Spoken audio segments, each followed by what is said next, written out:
We're good. Hey, good morning, everybody. We'll open our meeting with the Pledge of Allegiance. I pledge allegiance to the flag of the United States of America and to the republic for which it stands, one nation, under God, indivisible, with liberty and justice for all.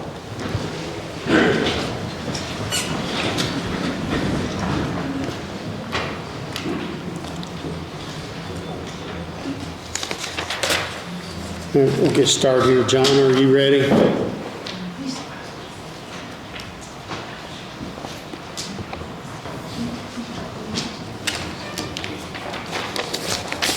Good morning, John. How are you? Good, you, sir? Pretty good. I've actually got three things on the agenda for me. I'm going to start with one that has made me feel a lot better today than I did on Monday. The OCRA organization was pressuring us to commit all of our match money for the health program by the 18th, which is next Friday. And we were coming up short because you can't just go out and do these capital projects and get them done without bidding and things like that. Luckily, I talked to them about the projects being tied to the 4-H building, and because of the money we'd already spent on the 4-H building, that qualified for our match. So that pressure's off, and we don't have to worry about it. I was afraid I was going to come in here today and ask you guys to circumvent our bidding rules and things like that. It's the last thing I wanted to do. But luckily, they sent me a letter on Tuesday and said everything's fine, we're good, and we don't have a problem. So that's the good news. So the second thing was the health board, and I think that I had told you the last meeting that we were trying to move ahead and get something in front of you in 2 weeks, which would have been today. I think that we're going to be ready to do by your next meeting to have a list of nominees in front of you and let you take a look at those, review before we get here. And then I think we'll have health board by that meeting. And the first health board meeting, I believe, is January 30th this month, so we'll be in good shape. So I've made some calls. Some people have said no, some people have said yes. But nobody's been given a job until Q3 actually approve it. So. Also, just to let you know, council also has an appointment. They have to have something. I'll have something for them as well. And the town are supposed to have 3 options, 3 people to give you and let you choose one. We're having difficulty finding more than one, but I think that's okay. It's just up to 3 people they could recommend to you.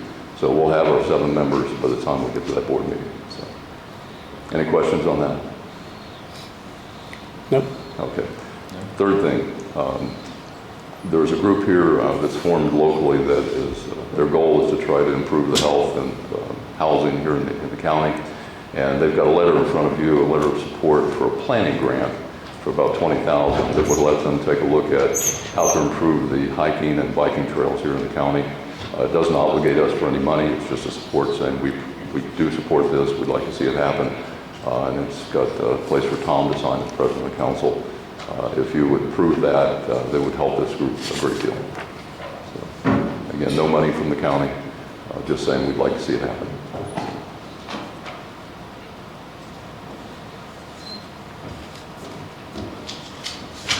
So this is the Healthy Communities Planner, Indiana Department of Health, and the grant which I'm referring to is available from the Department of Health for the development of hiking and biking trails in the county.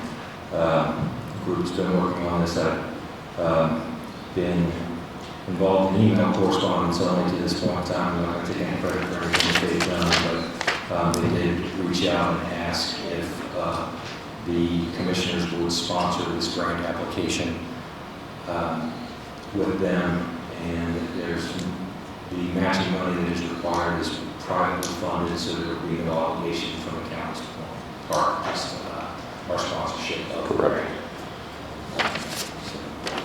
Brought forward, and I would make a motion that we have Tom sign on behalf of the commissioners in support of this grant.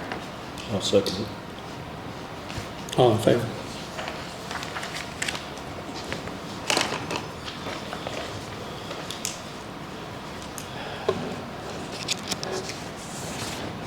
Thank you, gentlemen. I appreciate that. I'll let you get on with the rest of the meeting.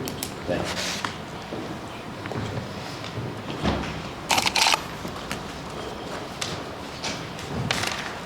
Thanks, John. Are you ready, Jolene?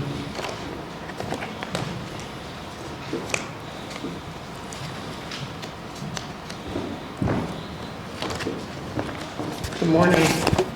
How are you? Good.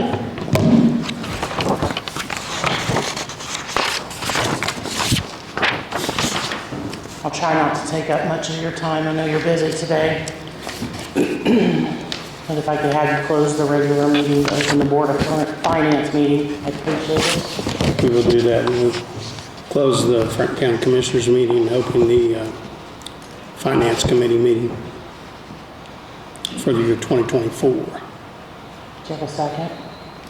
I'll second. All in favor? Is this a new investment policy, or has it just been revised, or is it the same? We'll get to that. Okay. First, we need to do the election of officers, the president of the Board of Finance.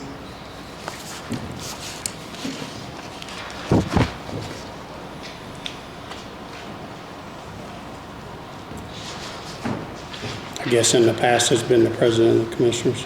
Correct. So I guess I'm sorry. I make a motion to we let Tom represent commissioners on the Board of Finance.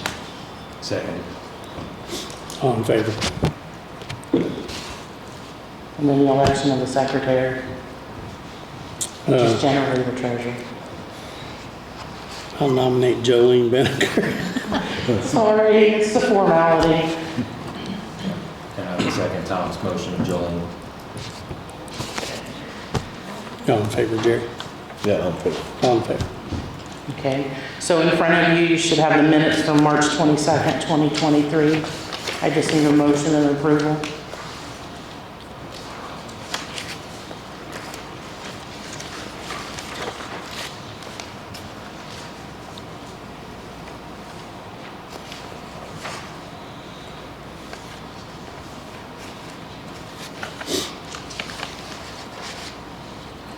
I'll make a motion to approve the minutes from the Board of Finance for 2023. I'll second Tom's motion. All in favor? Okay, also you have a list of the outstanding checks that are over 2 years old, which are now stale. I'm happy to report there are none from payroll, but in general, there's $525.03, of which 16 of those are checks that need to be returned back into the general fund.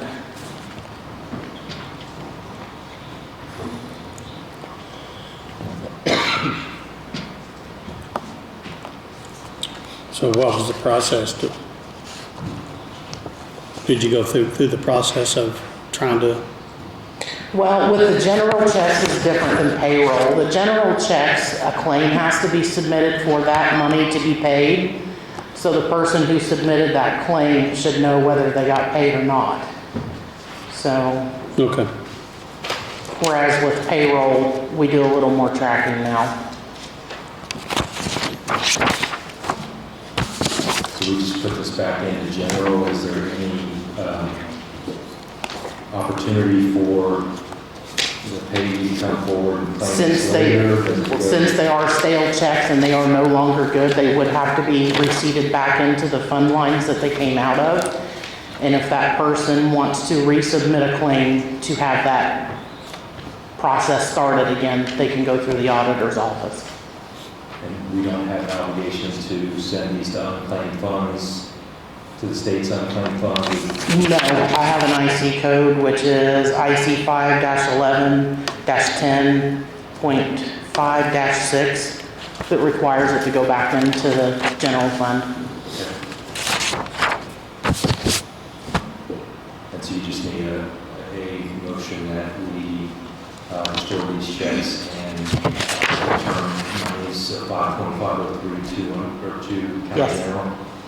And I make a motion that we restore the checks that are outstanding and stale dated and return $525.03 to county general. I'll second it. All in favor, put her back. Okay, now it's the investment policy. In years prior, it's always been the same. No additionals or corrections have been made to it, but there's been some issues that have been brought to my attention in recent months that I've added 2 sections. I've been working with legal counsel to get the verbiage sorted between the IC codes to make sure we're doing things correctly. So I've added, let me look at mine.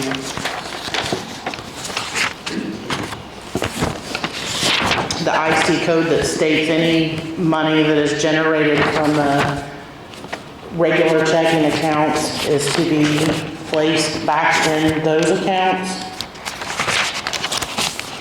which is IC code 5-13-9-6, which is the bottom part.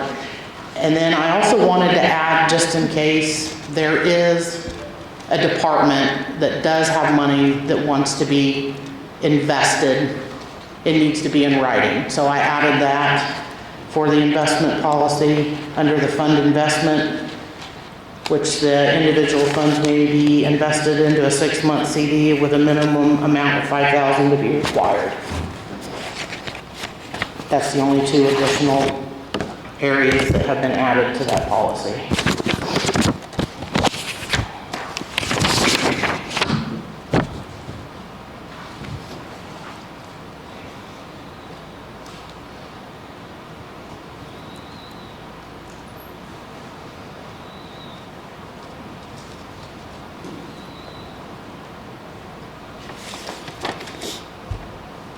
Okay, I'm assuming this has got to do with the ditch funds.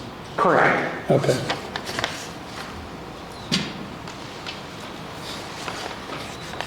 So, you guys will discuss it? Or changing the investment policy? Yeah, I read through it last night and I didn't see any issues with it as it's written, so I would just make a motion that we adopt the statement of investment policy that Joanne's drafted. John's made a motion. Here a second. I'll second it. All in favor? Okay. So the interest that we earned for 2023 from the $7 million investment of the tax collection funds, we made $155,929.92, which I might add, last year was an exceptional year. I don't look for it to happen again. So it's kind of a once-in-a-lifetime thing that's going to happen.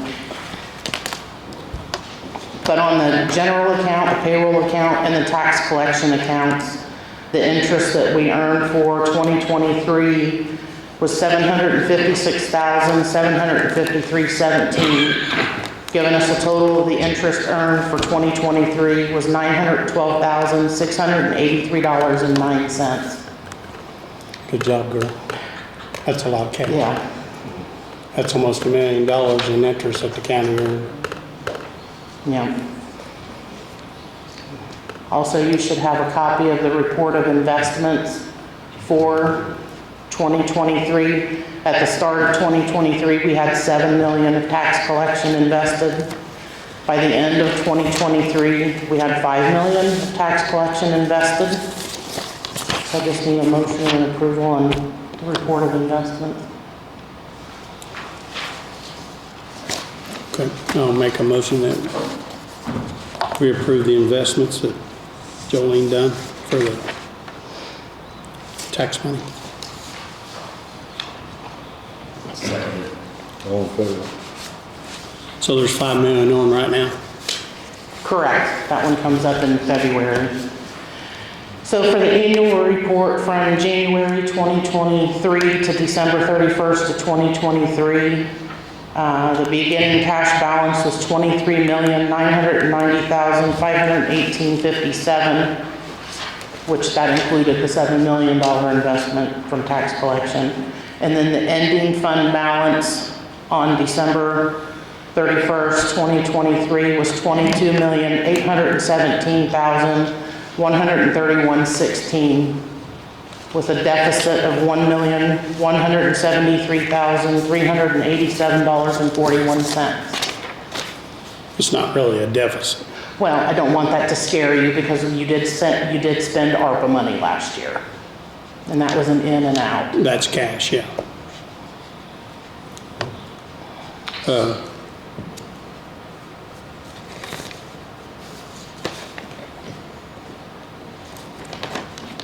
Can you explain, like to the public, that sounds like a lot of money, but that's not all in the general fund. That's the entire monies for the county.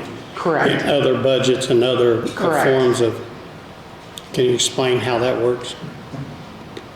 I can't give you an amount from here or there. I just have the whole. Yeah, it's not like we got 22 million in the general fund. It's spread It's throughout spread out, different yes. accounts, yeah. But I did want to give you a side note. On December 28th, my office sent out delinquent notices because at that point we were $757,624.21 in unpaid property taxes. And since those letters have been sent out, we are down to $573,224.62. So we're slowly getting the delinquencies paid. Is that amount normal? Normally, yes. It's usually about $1 million or under in delinquencies. They eventually get paid except for a handful. Yep. Okay. And that's it for me.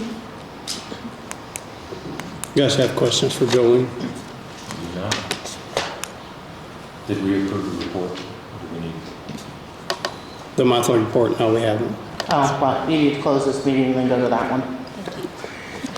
I'll make a motion to close the finance committee meeting and open the county commissioners meeting. Second. All in favor? Do you want me to stay up here? No, you don't have to. Okay. Thanks, Jolene. All right. You guys have a good day. You too.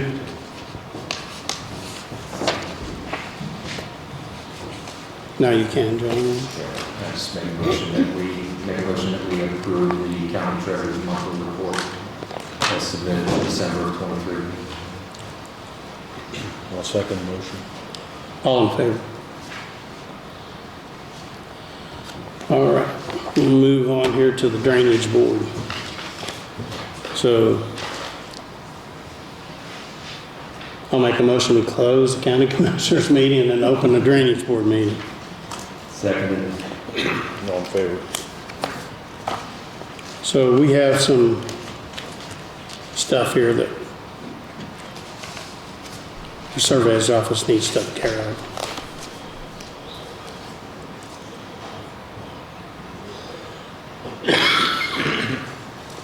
One is an invoice number 326147 in the amount of $1,981.67. This is to be paid to Mr. Tim Ike, who performed some work on the Griffin Ditch. And Rob is stating that the funds are available in 2704. And there should be a reimbursement from Charter Communications, or I think they've done some damage out there and they're going to pay for it. But now Tim Ike needs to be paid.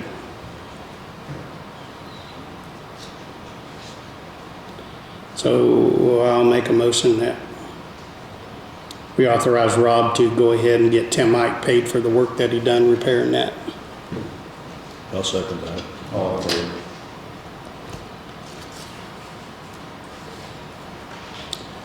Also, Rob states that the Dare Ditch, which is a Franklin County, Union County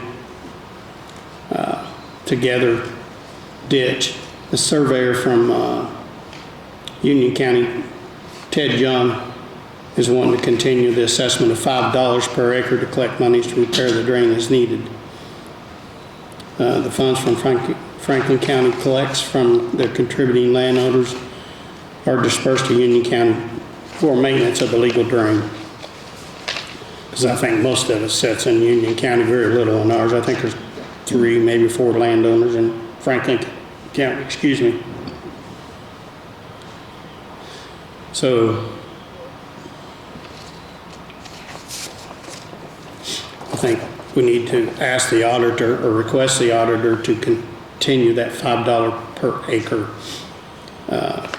assessment to continue to repair the Dare ditch. So I'll make a motion to have the auditor continue to charge $5 an acre for the improvement of that ditch. Second. All in favor? Is that possible, Erica? Yeah. Okay. I think that comes to around, it says on this $2,000, a little over $2,000. That'll cover the repair. On our part.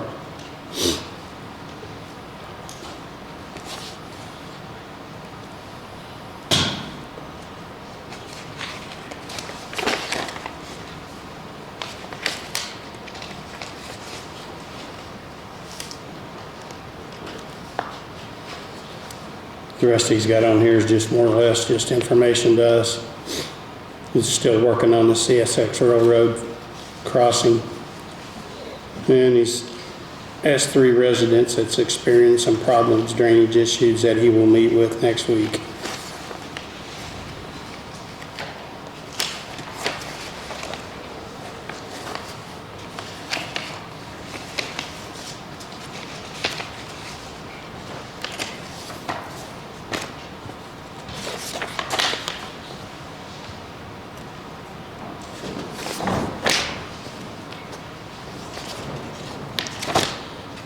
Okay, anything else on the drainage board? Okay, I'll make a motion to close the drainage board meeting and open the Franklin County Commissioners meeting again. Second. All in favor?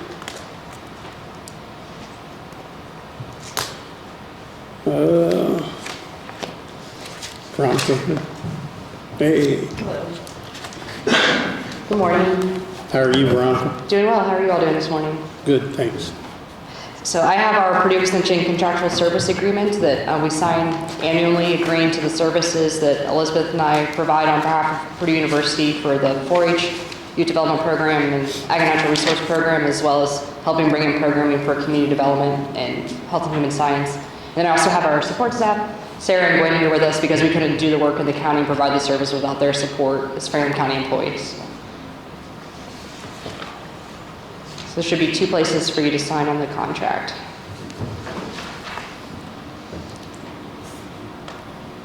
So that's you and 1 educator.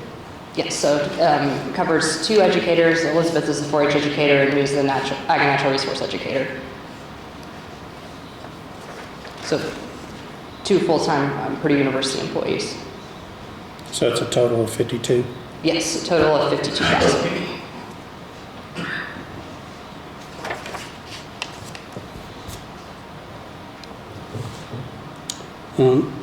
If you guys agree, I'll entertain a motion for me to sign the contract with 4-H. Yeah, I would make a motion that we have Tom sign on our behalf on the extension of contractual services between Purdue University and Franklin County. Second. All in favor? Thank you for your support. Thank you, Veronica.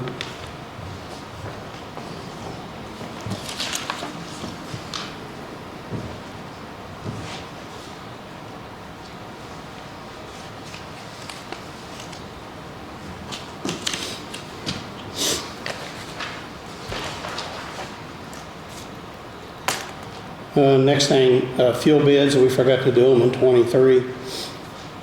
So this is kind of continuation with the new pricing from, it used to be Harvest Land, but now it's called Coal Alliance.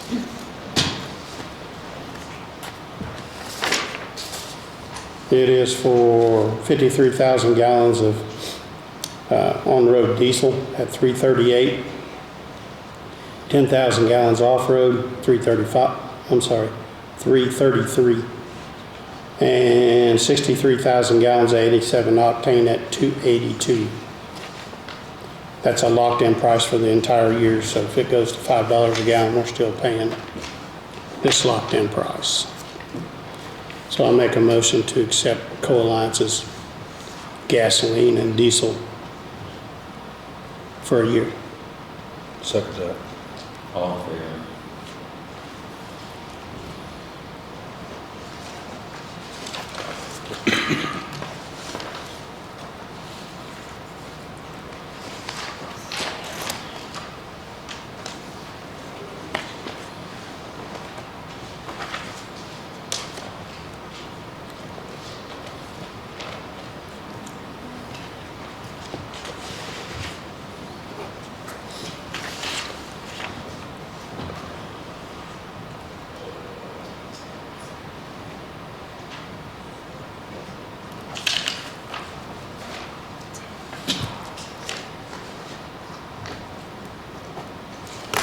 Next thing, the fairgrounds improvement concept development that we had USI do a study on the park for various different things, like moving the ballpark, drainage issues. I don't know what else was done. You guys remember? An outdoor amphitheater study and different things.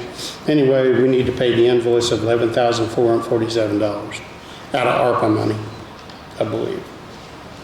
It is out of ARPA funds, and I make a motion that we approve the invoice for $11,447 from ARPA paid to USI for the Franklin County Park project. Second that. All in favor? Thanks, Derek. Appreciate it, getting that done.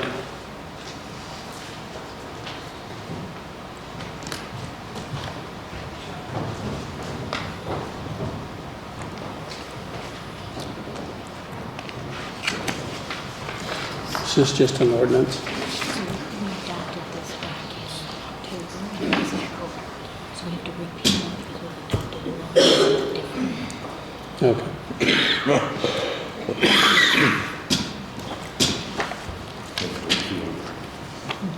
Repealing this one. Yeah. Okay, this is an ordinance, number 17, 2023. Says the Franklin County Board of Commissioners have determined necessary to regulate unsafe and unkept percent IC code and repeal that ordinance of 2017-17 and adopt the following as read. This ordinance shall be known as the Unsafe Building Law of Franklin County, Indiana, and the requirements herein are applicable to the unincorporated areas of Franklin County. The purpose of this ordinance is to provide for the protection of life, limb, health, property, public safety, and welfare of the citizens of Franklin County in the abatement of unsafe buildings and unsafe premises by abatement, repair, vacating, sealing, or the removal of an unsafe building is upon unsafe premises and the extermination of vermin in or about unsafe premises. There's more. For the purpose of this ordinance, the following definitions are added to give additional clarification to words used in IC Code 36-7-9, Unsafe Building Law. Yeah. So the authorized people that can do this unsafe building is the Franklin County Area Plan Director or designated representative, Franklin County Building Commissioner or designated representative, persons who are accompanied by either Franklin County Planning Director or the Franklin County Building Commissioner or their designee, law enforcement or the owner. So we're replacing it with Resolution 2024, 20-23. Which has already been passed. Which already has been passed, but we needed to repeal that ordinance. So I make a motion that we repeal ordinance number 17-2023. I'll second it. All in favor?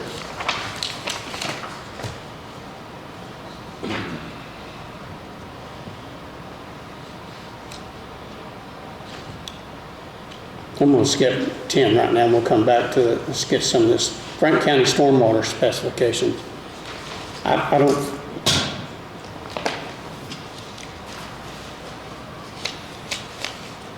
are you guys ready for that? Have you seen the revised copy that Grant sent to us?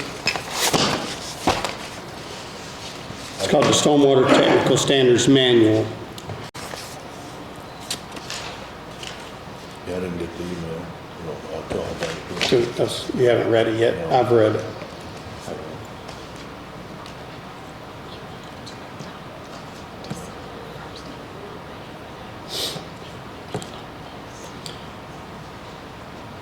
You talking about the other stuff that went before? Yeah.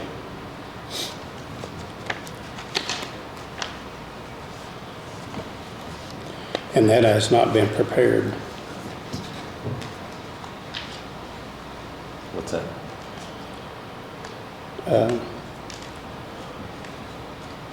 We have to, Go ahead. we have to have an ordinance adopted. you guys. Go ahead, Lisa, talk.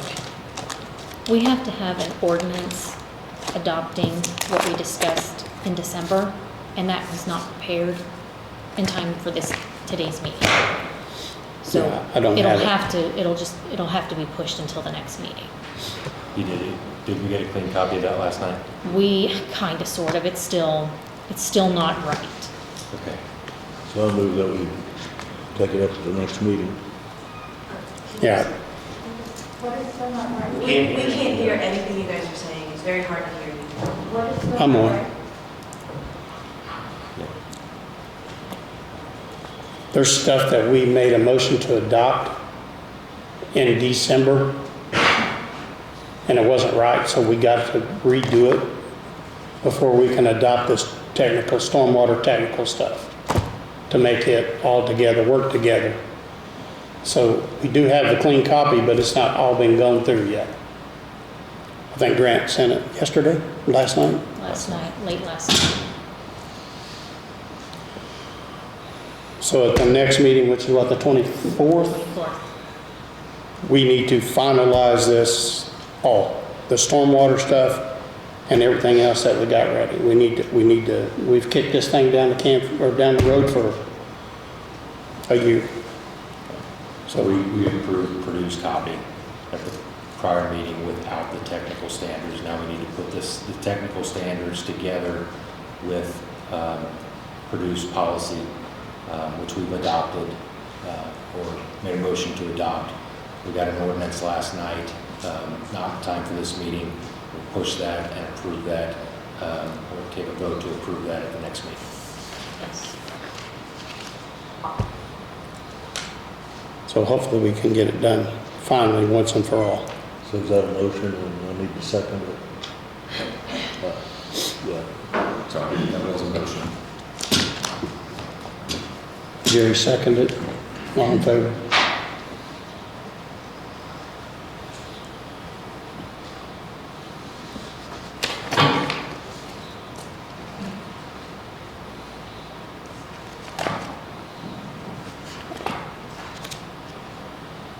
We need to do a contract for legal services.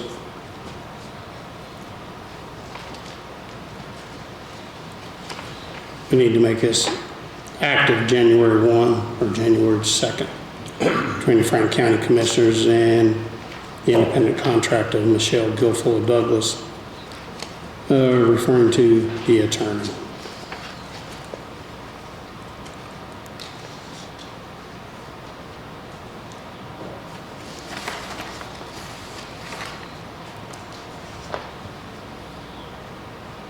It's done on an hourly basis for $2.25 an hour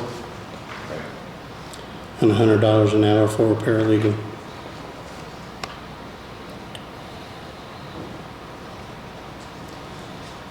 So it was not part of the process with Michelle. I'm gonna hold off, but I would recommend that we got a signed copy of this from her here, but the address was not corrected from the prior attorney's address, nor the county residence in this copy. So This is going to need to be corrected before we get approved, I believe.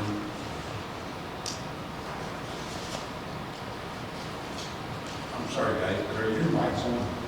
Yeah. Can't hear you. It's probably on back there. mouth. Can you, Okay, so we've got a contract in front of us for Michelle Brookville Douglas. Like I said, I'm going to abstain from signing, but we recommend that we rework this prior to signature, as the contract was basically written over prior attorney's contract, and we did not correct the address from the prior Rushville or Rush County address.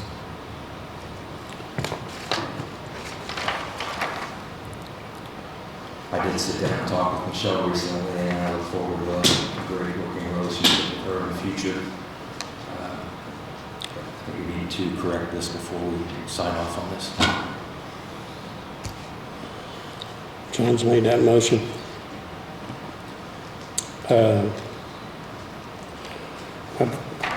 Motion fails due to a second. I don't think we'll go ahead and sign the contract with the addendum that the address be changed to Michelle's current address. I'll second that. I'll see. And we'll make it back to the first.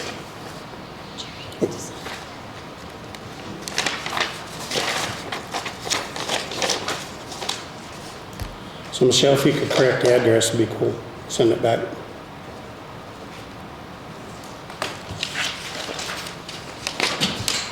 Well, he don't He want to sign. doesn't, he's abstained. You don't have to sign it?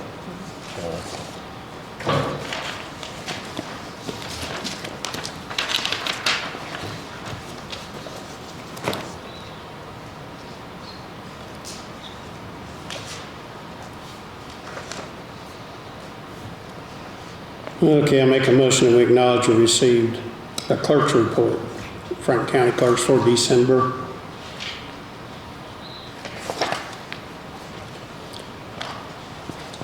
I'll second it. All in favor?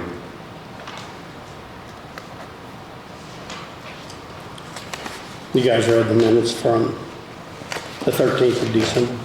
Yeah, I move that we accept the minutes for December 13th, 2023.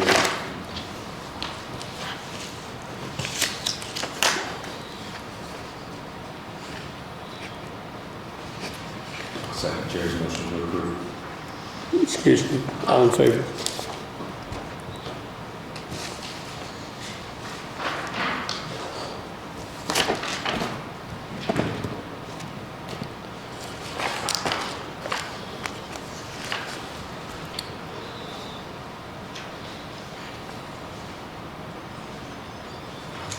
Okay, we have claims, utilities, and payroll.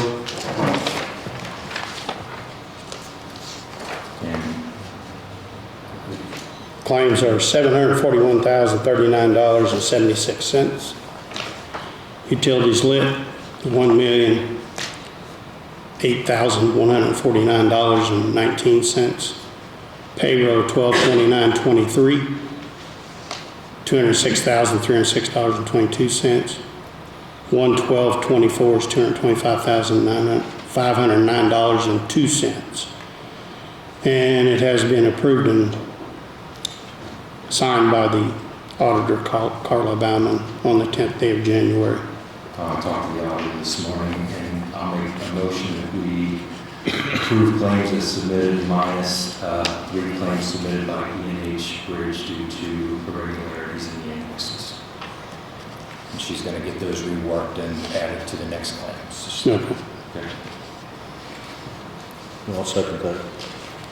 All in favor? Is that for Snail Creek or Foots? 3, I don't remember which 3 they were. Snail Creek was one of them. Okay.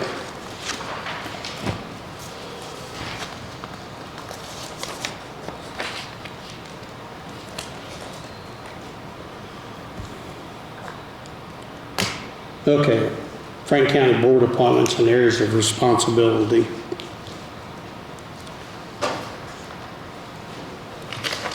I'd like to nominate Tom Wilson for president for the commissioners for 2024.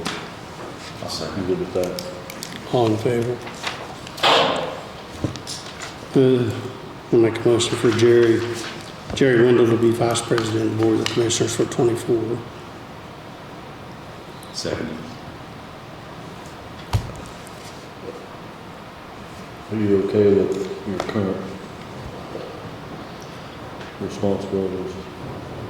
Yes. Leave everything.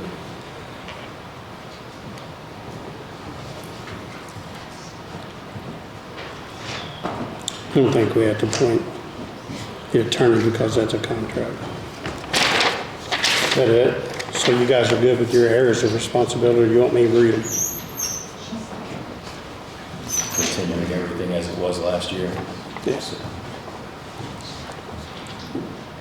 So do we need a motion to adopt these? Yeah. Let's make a motion that we continue areas of responsibility for the commissioners as they were last year. I'll accept the motion. All in favor?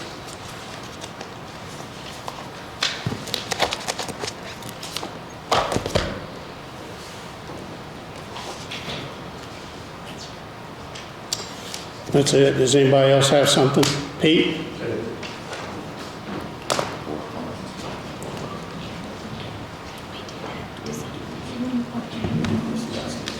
I'm just asking for a little clarification. I have an employee that's retired after 24 plus years. She's entitled by our handbook at the jail 911 dispatch to 160 hours of vacation time. I'm just asking her to be paid out. Say that one more time, Pete. I have Debbie Combs, she's sitting right back over here. Yeah, I know Debbie. Hey, Keith. She's been with the department for over 24 years. She's retired. She's on terminal vacation as we speak right now. She's asked to be paid out for 160 hours of vacation time that she's entitled to for her time in service on. The auditor's office said she's not entitled to that. I'm just going by what the handbook says.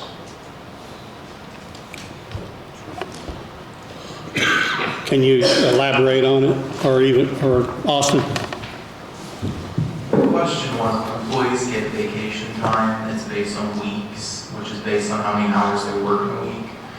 So I believe the pay class that the employee's in was possibly missed in handbook amendments. So we just need clarification. Because she's receiving the vacation benefits of a 40-hour employee, but they only work 36.5 hours a week. So we just need clarification. So to fix it, we need to amend the handbook. Correct. Is that- She's already It's already retroactive. right. So if she could just be paid out for this and we put it in the handbook, I'm fine with that. We can't do it after the fact because she's in retirement stage. Don't we have a handbook committee meeting coming up in the near future where we can look at this? Y'all make a note so we can address it. And I apologize for that. I don't have people retire from my office for the most part, especially in the administrative office there. So that's on me, but she is entitled to those vacation hours. All I just need to know is there some kind of clarity we can get today? Yeah, I mean, we'll follow the handbook till it's changed, in my opinion, so. Okay. If she's entitled to it, then I say yes, she gets paid. Then I think all you need to do is just tell the auditor's office to pay it out, and then we'll be done, and we can change it in the handbook. I'm fine with that. And again, I apologize. I overlooked it. I didn't even see it. I'm not trying to be deceitful or dishonest. I just don't have people retire. Just to make sure that you don't have a problem with this, downstairs after we do this, Tom had said to honor the handbook as it is, but that's the issue. So we actually need an exception to the handbook, to the policy, in order for the auditor to pay this out, and then we're going to fix this. Okay. Is that correct? are we making an exception to the current policy for? Well, I don't believe so, because the handbook says for the sheriff's department, 911, and dispatch, it doesn't say anything about hours in it. It doesn't say anything about, we need to put the hours in for the amount of vacation time received. I'm trying to find that section myself right now. I think in the handbook it states with the sheriff jail, it does state that they get based on 40 hours a week. The problem is the 2 clerical positions in the jail only work 36.5 hours a week. So in other areas of the handbook, vacation is based on how many hours in a week that an employee works. So that does appear that was missing in the amendments somewhere along the line. So it's been missed along the line somewhere for several years. That's what it looks like. I agree.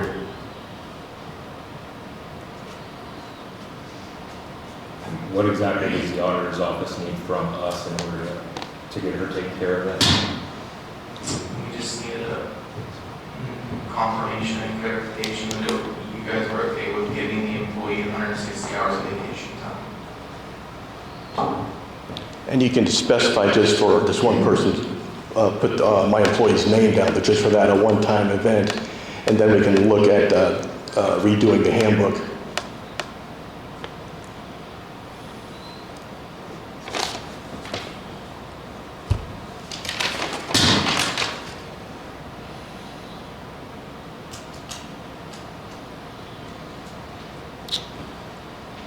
It's kind of an oversight on our part, not Debbie's. So, Correct. yeah, I think she's retiring. We can't change it. We can't go back 24 years. So it's my opinion that you go ahead and pay her the 160 hours. It's not that big a difference, is it, in hours? No, and she's been a very dedicated employee here. Right. Put her time in, yes.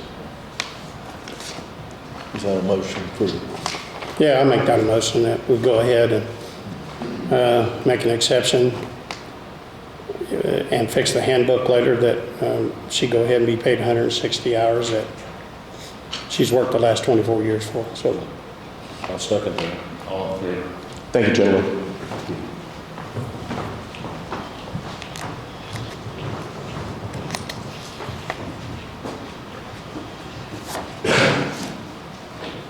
I just had a question. What happened to Grant Reeves? Grant Reeves, we just hired a new attorney. Nothing happened to him. Did he resign or? No. Okay, the contract just ran out? Yeah. Okay. And then, John, can you explain why you weren't in the interview process for the new attorney? Like, was there an executive session that you guys have? No.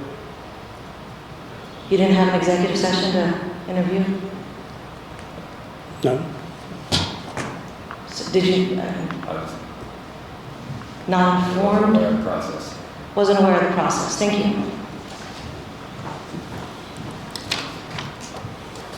Can I go back? Something we missed here. Oh, I'm sorry. Commissioners, I just wanted to ask you about 2 items. First of all, did we have damage to the roads and bridges in our recent rains? No. They're holding? Or what? They're holding up? Yes. Good. The second thing, Commissioners, when will you be ready to sign a new contract for EMS services? Soon. I think we're having an executive session on the 15th through contract negotiations with Let's Volunteer Fire Department for EMS services. Thank you, Commissioners. Thank you. There's some people that we need to appoint. The cemetery board, if you guys agree, Chuck Grimes and Jim Turnbull have both on the board and they asked to be reappointed. Franklin County Convention Recreation is Tim Zemke and John Palmer. E911 coordinator is Pete Cates. Hang on, I'll back up. Go ahead. On the cemetery board, those are the 2023 appointments of Chuck and Jim, and we've got 4 to choose from for those 2 positions. in 2024? Well, it'd be 6. They still want to be reappointed yet. Actually, the board senator recommending them. Chuck Grimes and Jim Turnbull. I think they're both sitting on the board now, and they want to continue. But yeah, those other 4 people did inquire about setting on the cemetery board. Okay, I'm fine with both. I just didn't notice Jim's name in the 2024 column was what I was looking at. So is Yeah. he- They're, that's who I think they recommended, the cemetery We're gonna board. fill them in. That's what it's there for, is whoever you decide we're gonna fill them in 2024. Okay.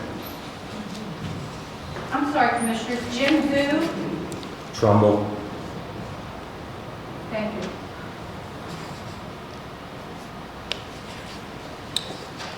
The Frank County Convention Recreation was Tim Simke and John Palmer. They both want to continue on that board for 24. The Brookville Town Library was Vincent Krieger. 911 Coordinator Pete Cates. Emergency Management Amy Lindsay. Alcoholic Beverage Board Michael Lucas. Regional Economic Development Commission Bill Shermer. Economic Development John Palmer and Greg Orschel. Economic Redevelopment Commission John Palmer, Greg Orschel, and Tim George. SEI Ready is Bill Shermer. SEIOC is Karen Fuji. That's who they recommended. Frank County Animal Disease Control Emergency Coordinator, which would be me. Unsafe Building Law Board. We've never had one that I know of, so if any of you want to be on it.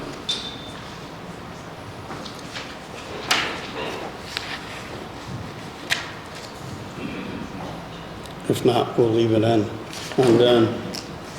all 2 commissioners Yeah. who would be the board.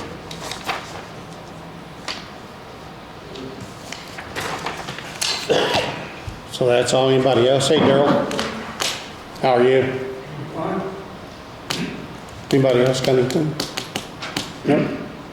I'll make a motion to adjourn. Second.